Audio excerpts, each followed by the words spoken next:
Alors comme d'habitude les petits mugis, on appuie sur s'abonner et on appuie sur la petite cloche afin d'être averti des dernières vidéos en temps et en heure.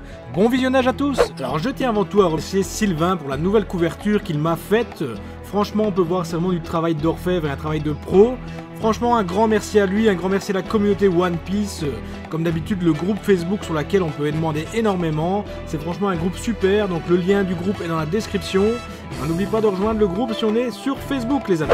Salut les petits mugis, c'est Goods. Dans cette nouvelle vidéo je vous montre justement une tombola que j'ai gagnée auprès de Ben Mad. Donc Ben Mad avait fait une tombola il y a un petit temps et je suis l'heureux gagnant de cette tombola. Donc on peut voir ce magnifique et énorme colis ici.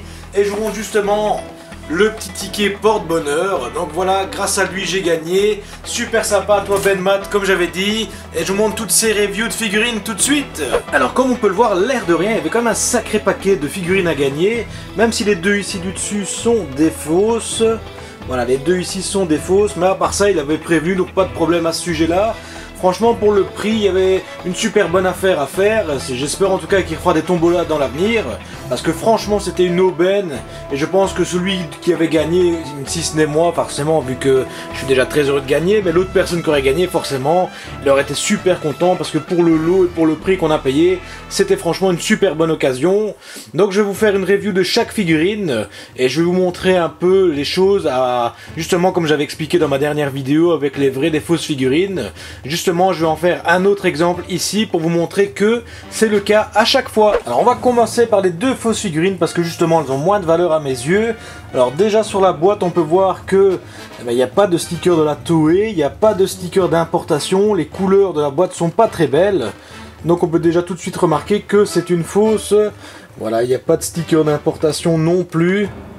Donc voilà, comme encore une fois, comparé à ma vidéo où j'avais expliqué comment reconnaître les vraies des fausses, et bien encore une fois, c'est d'application pour ici. Voilà, donc je vous montre vite fait la bootleg. Alors je vous montre ça vite fait, pourquoi? Parce que encore une fois, c'est pas quelque chose qui est bien pour le marché du collectionneur. Encore une fois, beaucoup de gens profitent de la non-connaissance de beaucoup de personnes pour vendre des faux et vous faire croire que ce sont des vrais. Enfin, je sais pas si c'est le cas de Ben Mad quand il l'avait acheté, en tout cas voilà. Review rapide de cette figurine, ça va être le cas pour l'autre. Et comme j'avais expliqué dans la vidéo pour discerner les vraies des fausses figurines, eh bien, sur celle-ci on peut voir, en dessous du socle, eh bien, il n'y a pas d'écriture. Et il n'y a pas non plus d'écriture floquée sur le personnage, comme j'avais expliqué, pour reconnaître les vraies des fausses. Alors, deuxième bootleg, il s'agira de Nami. Celle-ci a l'air un peu mieux réussie que la Zoro, donc je la garderai peut-être celle-ci, en attendant de trouver l'autre. Encore une fois, même chose à remarquer, hein, il n'y a pas de sticker de la Toei dessus, il n'y a pas de sticker d'importation, il y a un faux code barre, enfin voilà. Vous connaissez maintenant le principe pour reconnaître et discerner les vraies des fausses figurines. Et voilà donc le personnage Shorty. C'est vrai que hors de la boîte, on aurait dit que elle était pas mal du tout, mais voilà, une fois démontée, comme on peut le voir, même la mandarine ne tient pas dans sa main, alors que logiquement, je pense qu'il y a un petit pic pour la faire tenir. Et franchement, c'est quand même assez dégueulasse comme personnage de près. C'est vrai que de loin, ils sont assez bien faits, mais de près, une fois qu'on regarde les petits détails et tout, eh bien, on se rend compte quand même que c'est une fameuse supercherie. Voilà, ici, en comparaison avec une vraie, c'est vrai que les détails sont quand même assez ressemblants. Ils sont pas du tout trop mal faits. Par contre, au niveau des yeux, ben voilà, on regarde déjà que sur la figurine de droite, les yeux sont beaucoup mieux réalisés que sur celle de gauche. En tout cas, c'est ce qu'on voit en vrai sur la vidéo, je sais pas si on s'en rendra compte. Et alors les finitions, même chose, sont toujours mieux faites sur celle de droite que sur celle de gauche, quoi. Je sais pas si on voit bien dans sa main Nami, mais dans la main Nami, en tout cas, ben, les finitions sont pas faites parce que justement, il y avait la mandarine qui doit aller dedans et qu'ils ont fait ça à la va-vite bien dégueulasse. Et même au niveau des pieds, voilà, au niveau des pieds, le pied de Nami rentre pas directement à fond dans la petite tute, alors que l'autre, bah oui, forcément, il rentre dedans complètement. Je sais pas si on voit qu'il y a une épaisseur ici. Au niveau du pied de Nami, voilà, ici, je sais pas si on s'en rend mieux compte, mais il y a une épaisseur au niveau du pied de Nami. Et le pied ne rentre pas du tout dedans. Et encore une fois, il n'y a pas d'inscription en dessous du socle. Voilà, on va encore vérifier pour bien vous montrer que c'est toujours le cas. Pas d'inscription sous le socle. Alors que tandis que la vraie figurine, eh bien là, on a une inscription de la Toei. Voilà, je sais pas si là... Voilà, ici on le voit, inscription de la Toei sous le socle. Donc encore une fois, bien vérifier le socle avant d'acheter. On s'attaque donc maintenant à l'équipage de Stas Captain Kid. Et oui, c'est l'édition spéciale 15 ans. Donc justement, l'autre fois, quelqu'un demandait s'il y avait des éditions spéciales qui existaient. Oui, pour les 15 ans et les 20 ans, il y a des éditions spéciales qui ont été faites, mais avant, ça n'existe pas. Donc je vous montre la boîte, voilà, toujours la même chose, hein, la boîte en elle-même, il n'y a pas forcément grand chose à dire, parce que même les contrefaçons ont des fausses boîtes. Par contre, voilà, déjà on remarque tout de suite, hop, Il y a un petit sticker de la Toei au-dessus avec le petit chat. Et alors, comme j'avais expliqué, soit il y a l'un, soit il y a l'autre. Ici, il y a le sticker de la Toei, donc il n'y aura pas de sticker d'importation. Et donc voilà le Captain sorti de sa boîte. Encore une fois, c'est un super personnage qu'on n'a pas encore assez vu dans l'épisode de One Piece et dans tout le manga. Alors j'espère qu'on verra quand même par la suite, parce que ça fait partie des rookies. Et c'était le rookie, si je ne dis pas de bêtises, avec la plus haute prime avant les 2 ans et avant la séparation de l'équipage des Mugiwara. En tout cas, c'est un superbe personnage. Alors l'autre fois, des personnes m'avaient demandé, tiens, quelle est la gamme que j'apprécie parmi toutes les figurines? Eh bien, au lieu de vous répondre avec des mots, je vais vous répondre avec une image. Donc voici pourquoi je collectionne les portraits of Pirates et que je ne fais pas les autres figurines. Et donc voilà ma réponse, pourquoi je collectionne les portraits of Pirates et pas les autres. Comme on peut le voir, franchement la portrait of Pirates est bien plus mise en avant. Les détails sont beaucoup plus beaux. Après il est vrai que le prix est pas le même. Mais en tout cas pour ma part, comme je l'ai expliqué, les portraits of Pirates seront mes futures acquisitions. Et ça reste en tout cas de superbes, de très belles figurines à collectionner. Et tant qu'on est dans l'équipage de Eustace Kid, eh bien on continuera avec Killer. Killer qui lui aussi n'est pas fort apparu depuis le début de One Piece. Donc encore une fois, ce sera sûrement un personnage à suivre de près. Quand on peut voir qu'il est quand même balèze, il a des bras énormes avec des grosses veines sur ses bras musclés. Donc à mon avis, ce sera un personnage qu'il faudra suivre de près par la suite, tout comme Eustace Kid. En tout cas, c'est tout ce qu'on attend de la suite du manga, c'est de voir justement tous ces personnages qu'on n'avait pas encore vus depuis le début de l'animé. Et on ne manquera pas, comme d'habitude, le petit chat pour confirmer que c'est une vraie figurine. Et voilà encore une fois de la gamme DXF, donc de Grand Lineman volume 20. Donc c'est la suite du volume 19, mais forcément vous allez me dire, je sais compter, vous aussi. Encore une fois une belle figurine représentée par ces grandes crackning, donc c'est Bam Presto. Et bien comme j'avais expliqué, vous voyez, on peut voir ici le bras balèze de The Killer. Donc avec plein de veines et tout ça, et à mon avis il doit y avoir des choses derrière qu'on ne sait pas, hein, peut-être un pouvoir caché ou autre chose. Alors par contre cette chevelure jaune, je me suis toujours demandé si ils n'ont pas voulu copier le Super Saiyan 3 hein, de Dragon Ball ou autre chose, parce que c'est toujours à quoi ça m'a fait penser cette chevelure jaune, tout comme celui qui se fait soi-disant passer pour le fils de Barbe Blanche, et bien lui aussi il a cette fameuse chevelure, style, voilà, je suis un Super Saiyan, un super guerrier, vous en faites pas, c'est moi le plus puissant. En tout cas une figurine encore une fois bien réussie, les détails sont au rendez-vous, et on n'oublie pas comme d'habitude, il y a l'inscription sous le socle. Donc 5e figurine contenue dans ce magnifique lot de Tombola, donc la Creator X-Creator de Silver Rayleigh. Donc c'est une magnifique figurine, et devinez qui l'a déjà, c'est Bibi. Et bien pourtant elle avait été faite en 2 couleurs différentes, c'est vrai que j'aurais pu acheter l'autre et tomber justement sur celle que j'ai pas, et bien non, manque de peau, c'est justement les 2 mêmes couleurs que j'ai. Donc je vous montre la figurine tout de suite en détail. Alors ici pas de petit chat au-dessus, on peut voir il y a le petit logo où logiquement il colle le petit chat, mais il y a le sticker d'importation ici derrière comme vous pouvez voir, donc c'est ce que j'avais expliqué, soit l'un soit l'autre. Alors super figurine de Silver Rayleigh, on pourra voir ici les veines de sa main, ses lunettes qui sont franchement bien réalisées, toutes les petites finitions dans l'arbre et sa cape sont vraiment super bien faites, c'est vraiment un personnage super emblématique de One Piece. Alors c'était le second de Goldie Roger. Encore une fois, on ne sait pas grand chose sur cet équipage, si ce n'est que c'était le roi des pirates. C'est en tout cas encore quelque chose qui nous fera sûrement vibrer dans l'avenir, avec One Piece et tous ces mangas emblématiques. J'espère en tout cas que la fin ne sera pas bâclée, parce qu'on a entendu plusieurs choses à ce sujet, que Eiichiro devrait finir vite, patati patata, et donc je pense que tous les fans comme moi ont un peu peur que la fin soit bâclée. J'espère que ce sera en tout cas pas le cas. Et oui, la marine sera un peu représentée ici, vraiment un peu, parce qu'il n'y a qu'une figurine de la marine. Je veux dire, c'est assez rare d'avoir des figurines de la marine, si ce n'est les amiraux, ici le vice-amiral. On n'a pas d'autres personnages, je pense pas qu'il y ait un Kobe qui existe ou autre.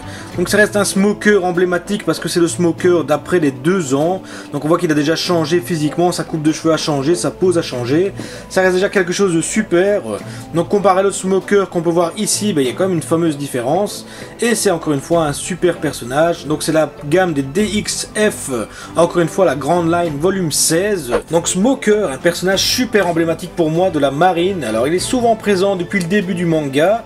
Et lui aussi c'est un personnage qu'on a pu voir évoluer depuis le début. Qu'on a pu voir contre Ace, il avait eu du mal. Et ici face à Vergo, il avait quand même réussi à tenir tête. Même si Vergo était quand même plus puissant. Mais bon, Vergo faisait partie de la Doflamingo Family, donc logique qu'il soit super puissant. En tout cas, un personnage emblématique et qui fait plaisir à voir. C'est une super figurine, encore une fois bien réussie, de Smoker. Et la suite avec Captain Baggy, c'est vrai que ces figurines sont franchement terribles, c'était une superbe loterie Benmad. Je sais pas si je le répéterai assez dans cette vidéo, mais je suis super content d'avoir gagné cette superbe tombola. En tout cas ici on présente un Baggy de la gamme Sculpture. Donc on voit bien, comme j'avais expliqué la dernière fois, il y a bien tous les petits logos dessus, même si c'est pas forcément quelque chose qui montre la véracité de la pièce. On a également ici le petit chat au-dessus que je vous montre ici sur le côté. Voilà, une figurine superbe de Baggy. Il n'y a pas énormément de figurines de Baggy. Il y a celle-ci, il y a l'autre où il est juste debout que j'ai également. Je crois que c'est aussi une DXF Grand Lineman.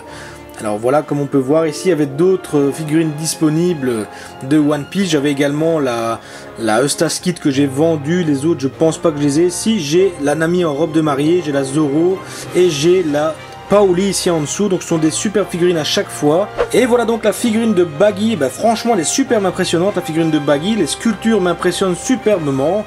Ce sont de belles figurines ici bien réalisées. On peut voir que son fruit du démon est actif parce que son bras est désactivé, et également au niveau de son corps, eh bien je ne le savais pas, je l'avais pas vu dans les photos de Baggy, eh bien son corps est en fait en suspens parce que son fruit du démon est également sur son torse, pardon, sur son ventre, pas son torse. Voilà, on le voit bien ici. Franchement, c'est une super figurine bien faite. Alors, ce que je trouve pas bien fait par contre à ces figurines, à ces sculptures, ce sont ce socle noir un peu dégueulasse. Ils auraient pu faire quelque chose peut-être de transparent au lieu de noir pour donner justement un effet de transparence et pas ici un gros bloc noir en plein milieu, pas très beau. C'est la seule chose que je reproche justement à ces sculptures, c'est ce gros bloc noir. J'ai également la même de Bartolomeo, je reprochais exactement la même chose à l'époque. En tout cas, super belle figurine de Baggy. Celle-là, je vais la garder. Les sculptures sont des rares figurines que je garde en dehors des pop parce que justement, ce sont des figurines qu'on n'a pas forcément l'habitude de voir, également avec Bartolomeo. Et donc pas évident à mettre en valeur. Et voilà donc la Master Star Piece de Roronoa Zoro. C'est une super figurine sortie à l'époque et franchement c'est une figurine qui est impressionnante encore maintenant. Alors ce sont des grosses pièces plus grandes que les autres vu que c'est une Master Star Piece. Elles sont franchement super bien faites, j'en ai une autre à la maison de Zoro et il est vrai qu'elle impressionne pas mal. Alors par contre il y a quelque chose que, un défaut que je trouve à cette figurine et je vous la montrerai justement en l'ouvrant. Et voilà donc la Master Star Piece de Roronoa Zoro. Alors c'est une superbe pièce, super bien faite, bien réalisée, les finitions sont au top. Par contre ce que je reproche à cette figurine, eh bien c'est son pied. Alors parfois on peut avoir des endroits où la figurine tient superbement, regardez ici j'ai aucun problème. Par contre quand je la mets dans mon armoire Ikea, eh bien elle se casse à chaque fois la gueule. C'est super chiant, je dois bloquer dans le fond avec un petit bout de carton. Et voilà, c'est ce que je reproche à ces Master Star Piece, c'est qu'il n'y a pas un socle super bien fait pour tenir la figurine. Ici c'est un petit bloc noir en plastique. Et alors également j'ai vu les autres Master Star Piece qui ont eux des blocs encore plus gros et plus dégueulasses. Franchement c'est pas super beau et bien fait. C'est vrai qu'il se démarque un peu des autres, justement en ne mettant pas de socle, mais ce socle justement c'est la stabilité de la figurine et ici il n'y en a pas.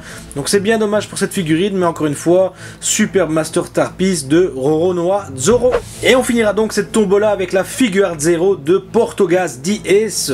Alors c'est une super figurine, les Figuart Zero sont des figurines que j'ai découvertes beaucoup plus tard et qui sont franchement super belles. J'en ai une autre d'ailleurs là au-dessus, il s'agit de Sabo. Donc ce sont deux super figurines, j'espère qu'ici les flammes sont bien mises en avant, tout comme celles de justement Sogeking et de Sabo qui sont deux super figurines. Donc j'espère ne pas être déçu avec celle-ci en l'ouvrant. Et voilà donc la figurine de Ace fournie avec plusieurs bras et plusieurs jambes. Et une deuxième tête également. Voilà, c'est la première pose ici que j'ai. Et franchement elle est super bien réalisée. Dommage pour les flammes, elles sont pas aussi belles que la dernière de Sabo que j'ai à la maison. Mais elles sont quand même bien mises en avant et bien représentées. Donc c'est un personnage qui encore une fois qui est super emblématique, on sait ce qui lui arrive, je vais pas dire de plus parce que je sais que certaines personnes ne regardent pas forcément tout l'animé. Alors ici c'est une spéciale Color Edition donc qui a été remise en couleur, donc super jolie, super belle je trouve. Donc je vous montre les autres pièces disponibles avec la figurine. Voilà, je vous montre donc l'autre possibilité de personnaliser Ace. Franchement celle-ci est un peu fat à mon goût. Alors les jambes, ce qui a changé sont ses chaussures, sont pas les mêmes, il a les petites chaussures ici alors que les autres il avait les grosses. Alors il a un autre bras également, c'est sans le lock pose, bon je ne vais pas vous le mettre parce que c'est également la même chose, la même pose et tout. Et on peut voir franchement qu'ici je trouve la figurine fat, sans son chapeau, sans ses flammes. Donc je vais tout laisser avec les flammes parce qu'elle impose franchement beaucoup plus que l'autre figurine ici qui est pour moi beaucoup trop fat. Donc la vidéo se terminera là, c'est donc le déballage de toutes les figurines que j'ai gagnées, la superbe tombola de Benmad. Alors encore une fois, Benmad, si tu comptes refaire une tombola, n'hésite pas à m'appeler. Je serais super sympa de t'aider à justement acheter quelques tickets pour cette tombola. En tout cas, ce sont pour certaines des figurines qui vont être en vente. Comme vous avez entendu, il y en a que j'ai en double. Donc ça ne sert à rien de garder des figurines plusieurs fois.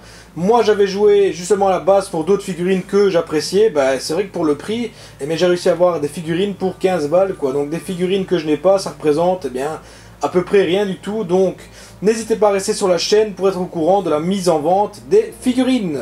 Et voilà les amis, c'est la fin de la vidéo. Donc super vidéo, super tombola encore une fois. Ce sont des figurines que j'ai eu pour quasiment rien du tout, une bouchée de pain. Donc pour moi, ça reste super pour cette acquisition. En tout cas, j'espère qu'elle vous aura plu cette vidéo, que vous avez peut-être d'autres choses à dire, des choses que j'ai peut-être mal dit, mal expliquées. Alors dans ce cas-là, n'hésitez pas comme d'habitude à les laisser dans les commentaires pour justement que je m'améliore et que je puisse ne plus faire les mêmes erreurs.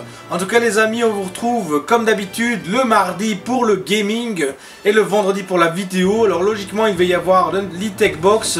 C'est vrai qu'à chaque fois je repousse cette e-tech box, mais moi il y a eu un petit quelque chose entre moi et e-tech box, donc j'avais fait une pause avec l'e-tech box qui va sûrement reprendre le mois prochain. En tout cas je verrai bien ce qu'il y a de disponible. Pour ma part c'était, voilà, il y a eu des cases dans les boîtes, des cases dans les figurines. Je trouvais pas ça un peu professionnel de la part d'e-tech, et quand j'en ai refait part du mail, ils m'ont dit oui, ça n'a rien à voir, c'est pas de notre faute, c'est le transporteur. Mais encore une fois, le transporteur, c'est vous qui le choisissez, donc c'est à vous de voir si ils sont professionnels ou pas. En tout cas, ce n'est pas du tout le cas les 3 dernières que j'ai eues. Donc j'ai mis un halt là, comme j'ai expliqué juste avant. Et ici, je vais essayer de vous la faire cette e-tech box pour pas qu'elle reste dans les pieds et que je puisse un peu nettoyer tout ça dans la pièce. Comme vous pouvez le voir, il y a des cartons partout pour le moment parce que il y a des unboxings à venir, il y a des choses à vendre, il y a un peu de tout. Donc c'est ce qui explique un peu ce désordre. En tout cas, vous les amis, comme d'habitude, n'hésitez pas à partager cette vidéo, à mettre le petit pouce bleu pour m'aider, pour justement me motiver pour la suite des vidéos. En tout cas, j'espère que ça vous aura plu et on se voit bientôt sur la chaîne Les Petits Mugis. Allez, à bientôt, salut!